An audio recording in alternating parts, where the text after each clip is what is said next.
마태복음 6장 14절부터 15절까지의 말씀을 우리 다 같이 합독하겠습니다. 너희가 사람의 잘못을 용서하면 너희 하늘 아버지께서도 너희 잘못을 용서하시려니와 너희가 사람의 잘못을 용서하지 아니하면 너희 아버지께서도 너희 잘못을 용서하지 아니하시리라. 아멘. 오늘 읽으신 말씀을 가지고 우리의 죄를 사하소서 두 번째 시간으로 용서에 관해서 주기도문 8번째 말씀을 전하고자 합니다. 오늘은 우리가 살펴보고 있는 주기도문의 후반부 강구 중에 하나인 우리의 죄를 사하소서의 두 번째 시간으로 이 용서에 대해서 살펴보려고 합니다. 주님께서는 우리의 죄를 용서해 주소서라고 강구하라고 하시면서 특별한 조건을 붙이셨는데, 그 조건은 우리가 우리에게 죄 지은 자를 용서해 준 것처럼입니다. 이 말에는 여러 가지의 중요한 의미가 들어있는데, 우선 그리스도인의 용서는 언제나 하나님의 용서와 연결되어 있습니다. 하나님은 예수 그리스도의 이 형별대속적 죽음을 통해 죄인인 우리 한 사람 한 사람을 구원하셨는데, 본래 우리는 하나님께 범죄함으로 하나님 나라에서 쫓겨나 죄의 형벌과 권세 아래 놓여 있었습니다. 그래서 하나님과 교제하거나 하나님께 기도조차도 할 수 없었는데, 하나님은 이러한 우리에게 예수님을 보내주시고 그의 십자가 형벌 대속적 죽음으로 우리의 죄를 단번에 영원히 사하심으로 우리의 죄를 용서해 주셔서 우리를 자녀로 맞아주셨습니다. 히브리서 10장 10절부터 12절까지의 말씀이 이 내용이 잘 나오는데 다 같이 합독하겠습니다.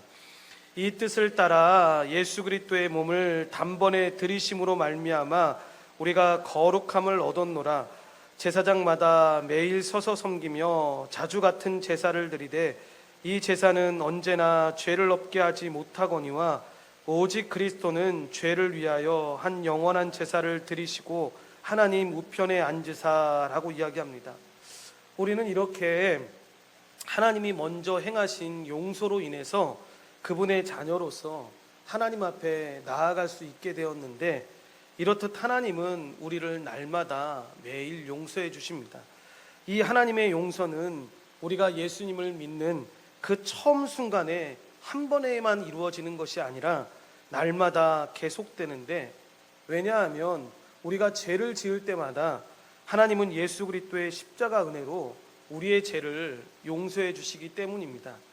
그래서 만약 이러한 죄 용서가 우리 가운데 없다면 성도는 언제든지 이 죄의 형벌에 대한 두려움에 또다시 빠질 수밖에 없을 것인데, 그래서 여러분, 복음을 바로 깨달은 성도는 이 하나님이 매일 베푸시는 이 죄의 용서가 얼마나 크고 놀라운지를 알아서 항상 하나님께 감사함으로 기도하며 살아가는 것입니다.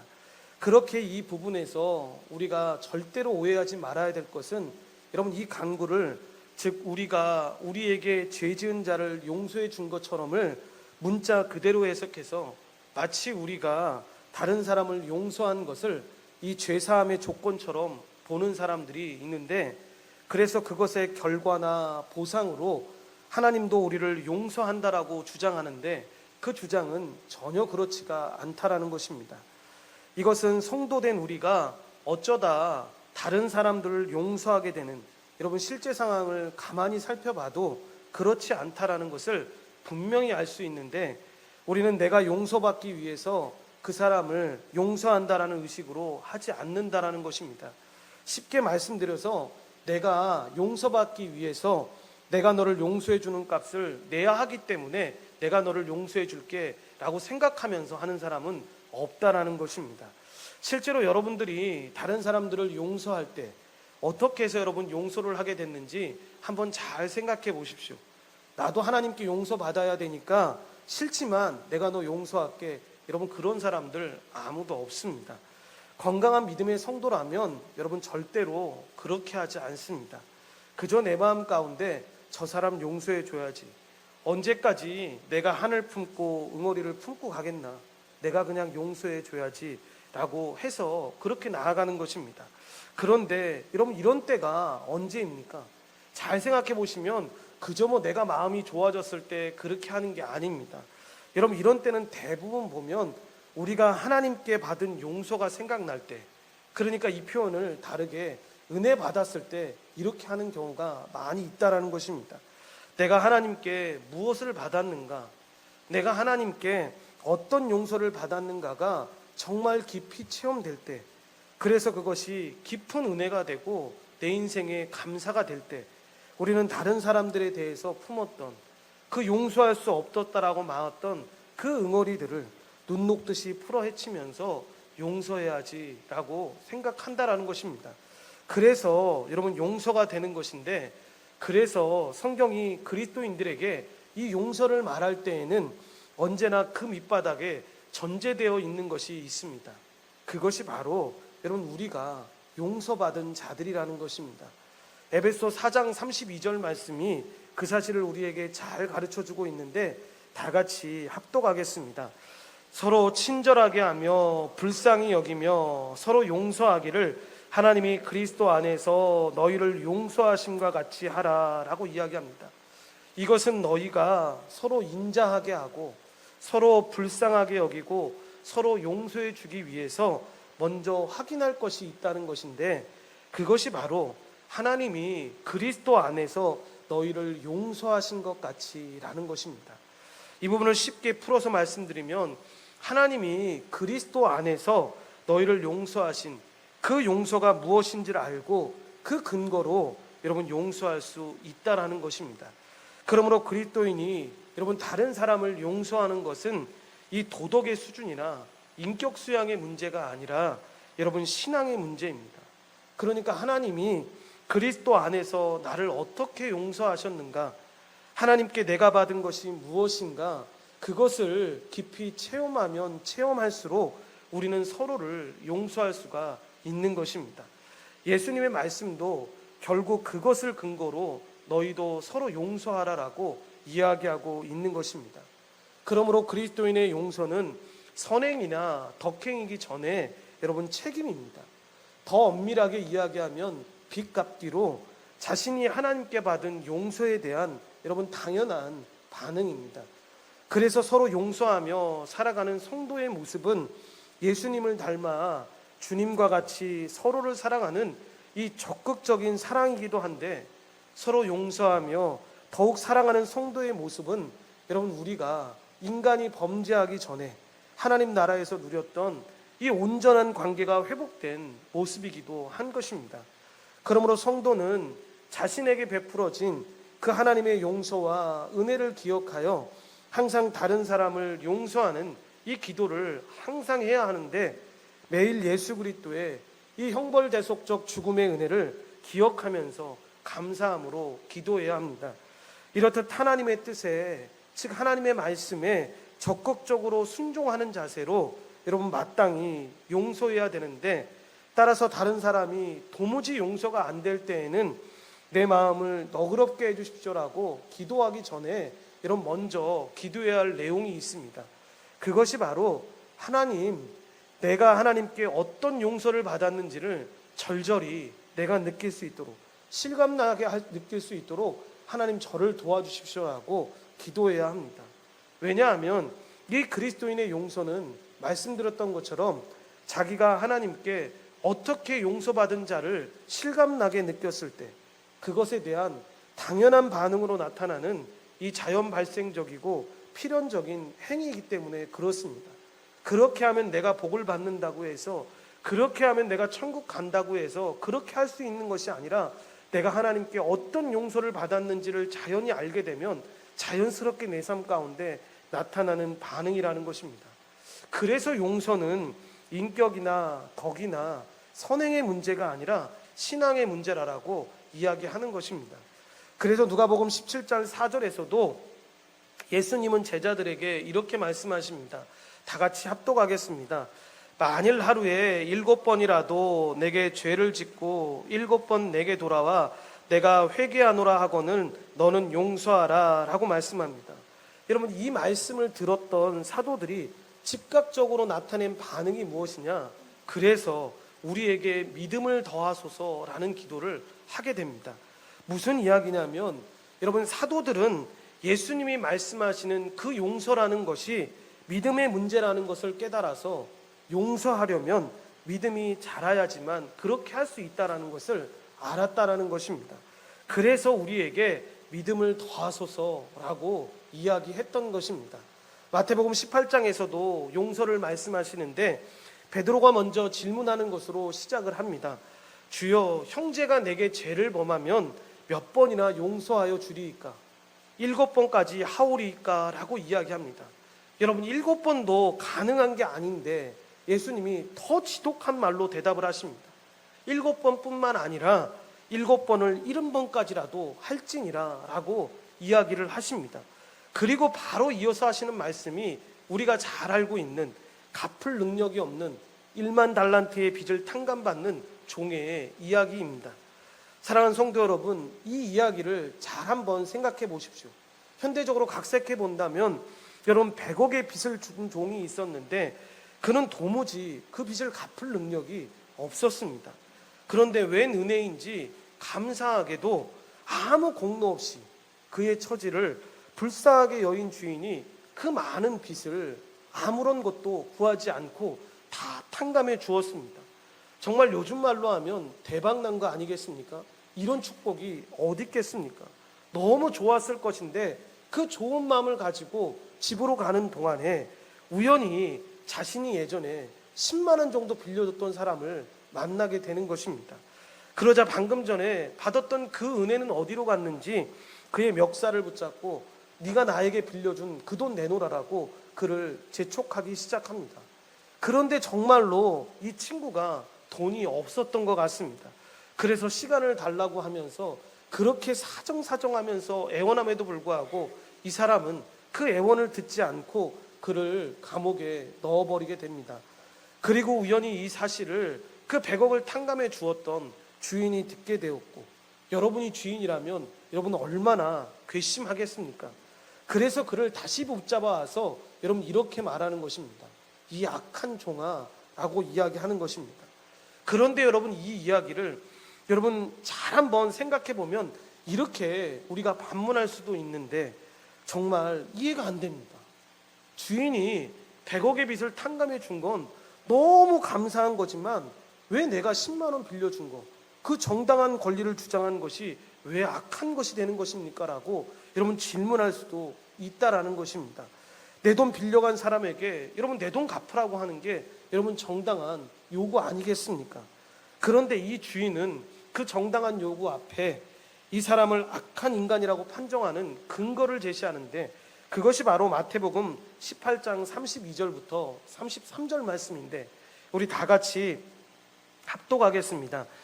이에 주인이 그를 불러다가 말하되 악한 종아, 내가 빌기에 내가 내 빚을 전부 탕감하여 주었거늘 내가 너를 불쌍히 여김과 같이 너도 내 동료를 불쌍히 여김이 마땅하지 아니하냐라고 이야기합니다. 탕감해 줬던 것도 다 취소해버리고 이 사람을 감옥에 넣어버리는데 이 악한 종의 근본적인 문제에 대해서 이야기를 합니다. 그 근거가 바로 자기가 용서해야 할 것보다 자기가 용서받은 것이 얼마나 엄청난 것인지에 대한 확인도 감동도 책임감도 없다라는 것으로 쉽게 말씀드려서 자기가 받은 것에 대해서는 까맣게 잊어버리고 자기가 받을 것에만 집착한 것이 잘못되었다라는 것입니다.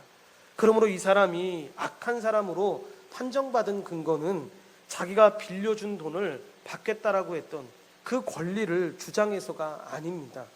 이 사람의 죄는 자기가 이미 받은 은혜에 부응할 책임을 거부했기 때문입니다. 그래서 예수님은 이 비유를 이렇게 마무리하시는데 마태복음 18장 35절 말씀을 우리 다 같이 합독하겠습니다. 너희가 각각 마음으로부터 형제를 용서하지 아니하면 나의 하늘 아버지께서도 너희에게 이와 같이 하시리라 라고 이야기합니다. 또 한번 마태복음 6장에서도 기도를 가르치시는 것을 다 끝나자마자 예수님께서 하시는 말씀도 용서에 대한 말씀이었습니다. 마태복음 6장 14절부터 15절까지의 말씀 다시 한번 우리 다 같이 합독하겠습니다. 너희가 사람의 잘못을 용서하면 너희 하늘 아버지께서도 너희 잘못을 용서하시려니와 너희가 사람의 잘못을 용서하지 아니하면 너희 아버지께서도 너희 잘못을 용서하지 아니하시리라 라고 이야기합니다. 여기에서 이미 아버지께로부터 받은 용서가 우리의 형제의 용서를 요구하는 근거로 전제되어 있는데, 사실 우리가 용서해야 될 다른 사람들은 여러분 우리가 100억 탕감 받고 집에 돌아가다가 길거리에서 만난 그 내 돈 떼어먹은 그 10만 원 떼먹은 친구들입니다. 그러므로 여러분 우리가 다른 사람을 용서해야 되는 것은 하나님이 우리를 용서하시는 결과를 일으키는 원인이나 조건으로 요구되고 있는 것은 아닙니다. 그러니까 그것 해야지만 구원받을 수 있어, 그것 해야지만 복을 받을 수 있어, 이것 때문에 하는 것이 아니라는 것입니다. 이미 받은 결과에 대해서 이 반응할 책임으로 우리에게 요구하고 계신 것입니다. 그런데도 정말 감사한 건 여러분 마땅히 해야 될 그 당연한 일을 근거로 삼아서 우리가 우리에게 죄 지은 자를 용서한 것 같이 우리 죄를 용서하소서라고 또 용서를 요청할 수 있다는 것은 그 자체가 놀라운 은혜라는 것입니다. 여기 너희를 주기도문의 용어로 말하면 여러분 우리인데 한마디로 우리에게 주신 말씀입니다. 여러분 이것은 우리 안에도 이런 일이 있을 수 있다라는 것으로 우리가 왕에게 얼마나 탕감받았는가에 대한 확인과 감동과 감사와 이 감격이 없다면 우리도 100억을 거저받고도 10만 원 떼먹은 친구의 멱살을 잡고 감옥에 쳐넣는 이 모순과 악을 범할 수밖에 없다라는 것입니다. 결국 우리가 우리에게 이 죄 지은 사람을 용서한 것처럼 일하는 이 강구에 깔려있는 중요한 전제 조건은 하나님께서 나를 용서해 주신 그 사실에 대한 인식입니다. 그러므로 이것은 이전에 이미 우리가 하나님께 용서받은 사실, 그리고 계속해서 용서받고 있다라는 그 사실을 정직하게 인정하는 것입니다. 그리고 그 은혜에 대한 깊은 감동과 감사와 감격을 품고 나에게 죄를 범한 사람들을 보는 것입니다. 그것이 우리가 우리에게 죄 지은 사람을 용서하게 할 수 있는 원동력이 되는 것입니다. 그래서 우리가 다른 사람을 용서할 때에는 내가 너보다 마음이 넓으니까, 나는 너보다 인격 수양을 많이 했으니까, 내가 너보다 수준이 높으니까 라는 마음으로 하는 것이 아니라는 것입니다. 이것은 나도 하나님께 용서받았으니까 나도 그 용서의 마음으로 너를 용서해 라고 할 수 있는 것입니다. 그러므로 내가 다른 사람을 용서할 때 비로소 나는 하나님께 용서받은 사람이라는 사실이 증명되는 것입니다. 꼭 기억해야 되는데 용서할 권리가 있어서 용서하는 것이 아닙니다. 그래서 전에 어떤 분이 용서에 대해서 이런 좋은 말을 해주신 적이 있는데, 내가 다른 사람에 대해서 나는 너를 용서할 권리가 있다고 생각하면서 용서하는 한 그것은 끝끝내 용서가 아니다. 그것은 그런 생각을 하고 있는 사람은 용서할 수 있는 사람이 아니다라고 이야기하는 것을 들었습니다. 그래서 그리스도인의 용서는 어떤 의미에서는 처음에 말씀드렸던 것처럼 빚 갚는 일로 내가 너를 용서해 줄 권리가 있기 때문이 아니고, 나도 용서받은 빚쟁이니까 나도 너의 죄를 용서해 줄게 라고 이야기하는 것입니다. 내가 너한테 받을 빚보다 내가 받은 탕감받은 빚이 훨씬 더 많다라는 사실 때문에 다른 사람을 용서할 수밖에 없어서 용서하는 것입니다. 그래서 그 용서에는 여러분 아쉬움이나 이 손해봤다는 억울함이 전혀 없는데, 오히려 그 용서함을 통해서 감사와 감격함이 넘쳐나는 것입니다. 또한 우리는 우리에게 일용할 양식을 주옵시고라는 간구를 하면서 이 우리라고 하는 이 공동체가 강조되어 있다는 것을 우리가 살펴보았는데, 그리하여 우리 가운데 누군가가 이 일용할 양식이 없어서 이 육신의 생명을 보존하는데 결정적인 장애를 받아서 이 교회로서 거룩한 삶을 살지 못하고 있는 사람이 있다면, 그러니까 하나님의 거룩한 이름이, 하나님의 그 나라가 하나님의 뜻이 이루어지는데 심각하게 장애받고 있는 사람이 있다면, 우리가 공동체로서 이 책임을 지겠다라는 이 공동 책임의 의미가 있다라는 것을 살펴보았었습니다. 여러분, 마찬가지입니다.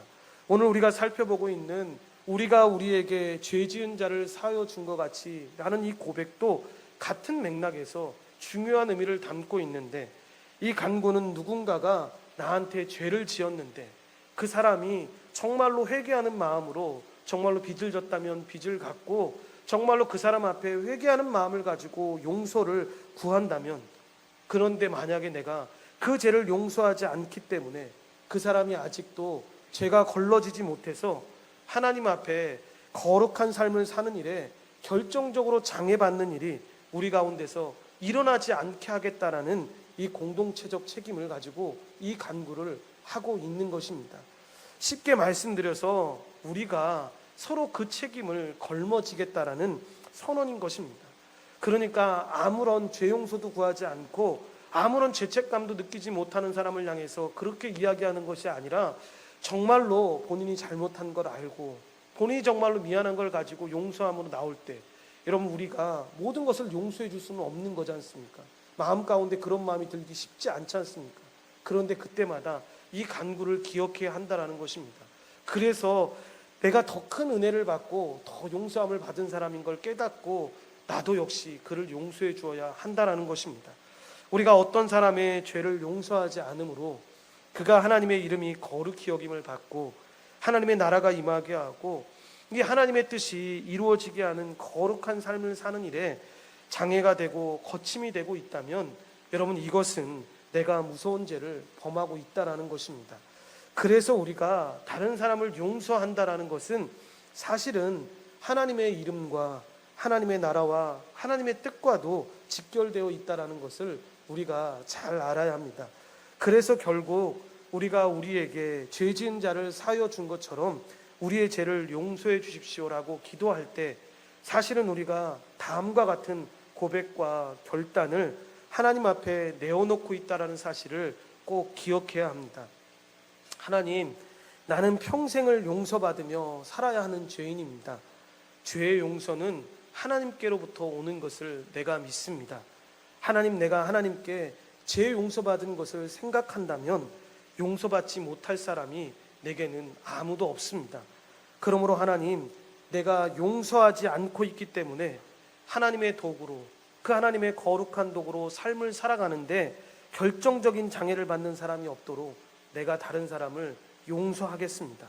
그리고 하나님, 내가 죽는 순간까지 용서받아야 할 사람임을 알고 그 용서를 받기 위해서 나도 용서하면서 살겠습니다라는 그 고백과 결단이 있어야 한다는 것입니다. 혹시 우리는 하나님께 죄 지은 이 불순종과 죄는 쉽게 잊으면서 우리에게 죄 지은 사람들의 잘못은 영원히 잊지 못하는 사람들은 아닙니까?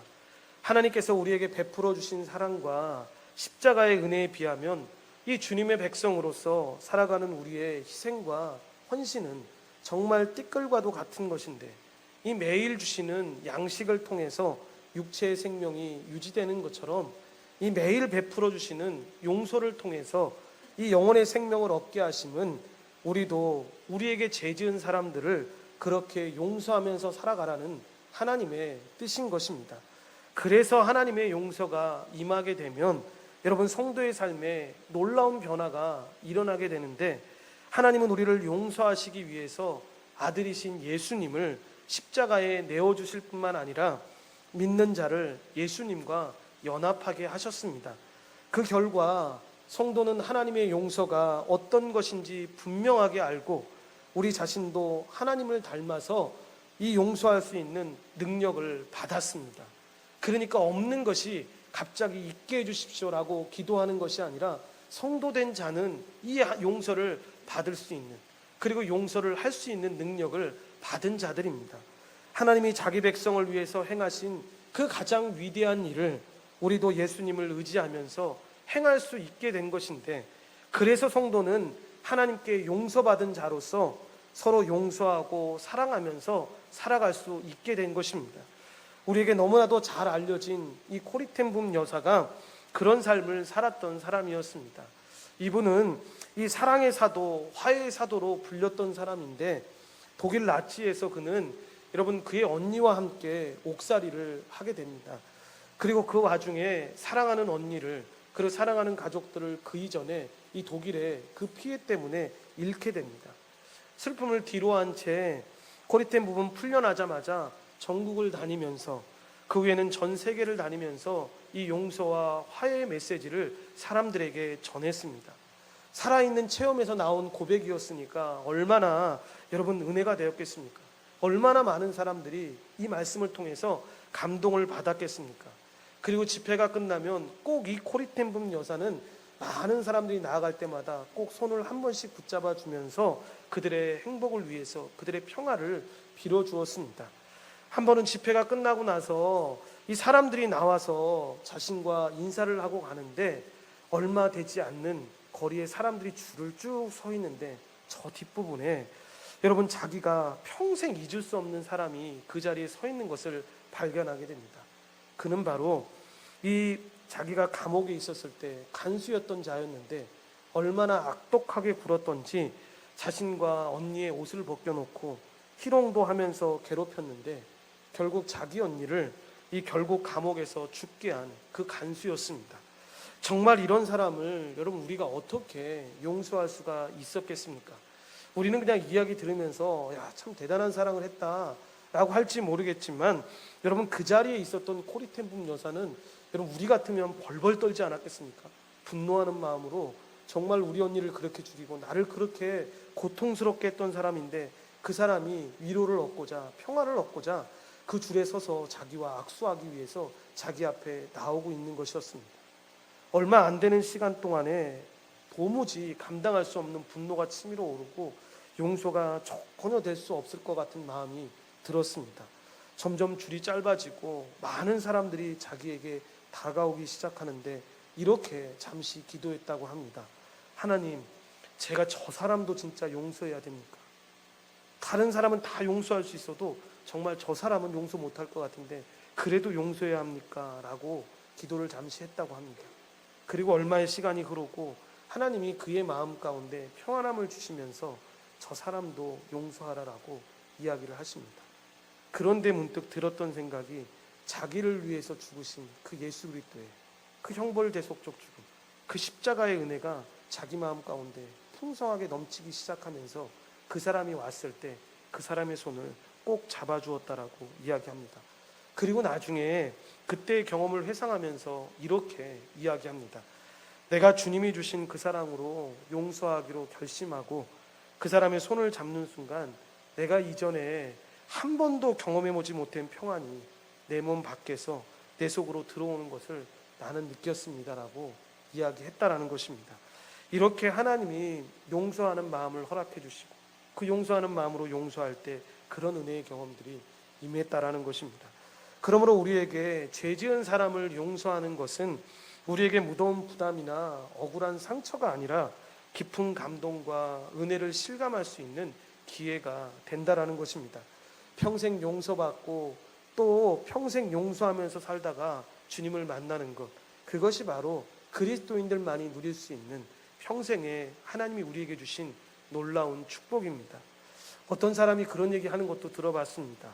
동료 그리스도인과 말다툼한 이야기를 읽은 적이 있는데 이 사람은 덮어놓고 자기 형제를 용서하고 화해할 수가 없었습니다. 옆에서 목사님이 너무 안타까운 마음에 이 사람에게 주기도문에 대한 이야기들을 해주고 그에게 이런 이야기를 합니다. 집사님을 위해서 그런 것인데 그 사람을 위해서도 그렇지만 집사님을 위해서 용서해야 될 것 같은데 이 5번째 간구가 이런 내용으로 이루어졌는데 이 간구를 우리가 매일 예배 때마다 하나님 앞에 고백해야 되는데 어떻게 이 간구를 할 수 있겠습니까? 라고 그분에게 이야기를 합니다. 그 사람이 오랫동안 머뭇거렸고 목사님은 이 머뭇거리는 동안에 하나님 앞에 숨죽여서 기도했습니다. 하나님, 이 사람이 이 말씀의 분명한 뜻을 알아서 이렇게 하나님 기도할 수 있었으면 좋겠습니다. 그런데 시간이 얼마 지나지 않아서 이 사람이 이글거리는 눈빛으로 목사님에게 이렇게 이야기했다고 합니다. 목사님, 다음부터는 전 이 대목은 빼버리겠습니다. 이 대목은 기도 못할 것 같습니다.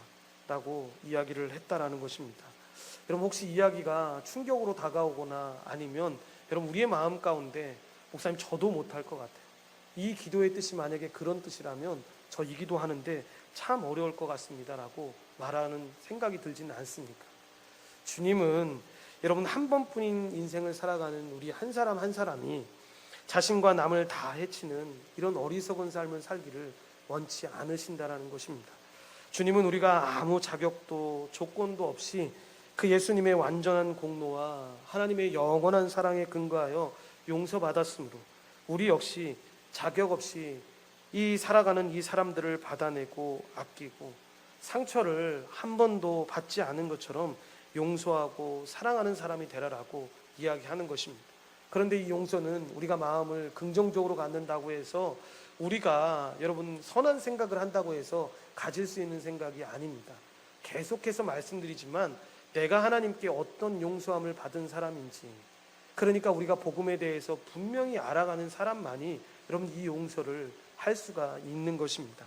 그래서 성도는 바로 그런 사람인 것입니다. 여러분 성격이 정말로 급하고 성격이 침착하고 이런 문제가 아니라 내가 지금 어떤 하나님의 사랑을 받고 있고 그 사랑으로 살고 있는지를 아는 사람만이 여러분 이런 삶을 살 수 있고 이런 기도를 하면서 살아갈 수가 있다는 것입니다.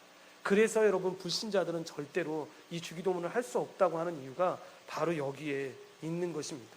그래서 우리들이 이 세상 살아가는 동안에 날마다 이 밥이 필요한 것처럼 날마다 하나님께 회개하며 하나님께로부터 오는 이 용서가 필요하다라는 것입니다. 마지막으로 이 하이델베르크 요리문답 120문답을 합독하고 말씀을 마치겠습니다. 주기도문의 5번째 간구는 무엇입니까? 우리가 우리에게 죄 지은 자를 사하여 준 것 같이 우리 죄를 사하여 주시옵고로 이렇게 간구하는 것입니다. 주님의 은혜의 증거가 우리 안에 있어서 우리가 진심으로 이웃을 용서하기로 굳게 다짐하는 것처럼 그리스도의 피를 보시고 우리 죄가와 언제나 우리에게 들러붙어 있는 부패를 불쌍한 죄인인 우리에게 돌리지 마옵소서. 아멘. 여러분 주기도문 말씀 전하면서 오늘 이 말씀이 제일 짧았던 것 같습니다. 그런데 말씀 준비하면서 제가 제일 어렵게 준비했던 그 주간이었던 것 같습니다. 용서는 여러분 제가 이야기했던 것처럼 쉬운 게 아닌 것 같습니다. 사랑하는 가족에 대한 용서도 그렇고요, 우리 이웃에 대한 용서도 그렇고 쉽지 않은 것 같습니다. 그래서 이 하나님 앞에 더 용서받은 사람이라는 사실, 내가 어떤 사람이라는 사실을 분명히 알아야겠다. 그래야지 이 용서를 할 수 있구나라는 이 사실만큼은 여러분 잊지 마시고 한 주 동안 살아가시는 동안에, 평생 살아가는 동안에 내가 평생 죄를 그 용서받는 사람이고 그리고 내가 그 용서로 나아가야 되는 사람임을 잊지 않고 걸어가시기를 간절히 축원드립니다. 기도하시겠습니다. 하나님 감사합니다. 하나님, 우리가 그런 하나님의 용서를 받는 사람이고 그 용서받은 것에 근거해서 하나님 우리도 그렇게 평생 용서하면서 살아가는 사람입니다. 하나님, 우리 생각으로는 아버지 하나님 절대로 어떻게 용서할 수 있겠습니까? 그 미운 사람, 그 원망스러운 사람을 한없이 원망하는 것만으로도 풀리지 않는데 용서하는 것이 쉽겠습니까? 그래서 하나님이 주기도문의 이 기도를 우리에게 가르쳐 주신 것입니다. 성도된 너희가, 성도된 우리가 할 수 있는 기도라라고 우리에게 가르쳐 주신 것입니다. 그 사랑의 감격을 우리가 알기에 그렇게 살 수 있음도 우리가 압니다. 하나님, 없는 것을 갑자기 우리가 달라는 것이 아니라 우리가 성도가 되었다라는 것, 복음을 깨달았다라는 것, 복음으로 사는 성도가 되었다라는 건 하나님 그런 능력을 우리에게 주님이 주신 걸 우리가 알고 있는 것입니다. 그리고 그 위대한 일에 우리가 부름받았고 그렇게 살아갈 수 있음을 고백하는 것입니다. 하나님, 이런 하나님의 용서가 평생 동안 우리에게 지속되게 도와주시옵시고 우리도 평생 동안 하나님 용서하며 살아갈 수 있도록 도우시고 인도하여 주시옵소서. 모든 걸 주님께 감사드리오며 예수님의 이름으로 기도드리옵나이다. 아멘.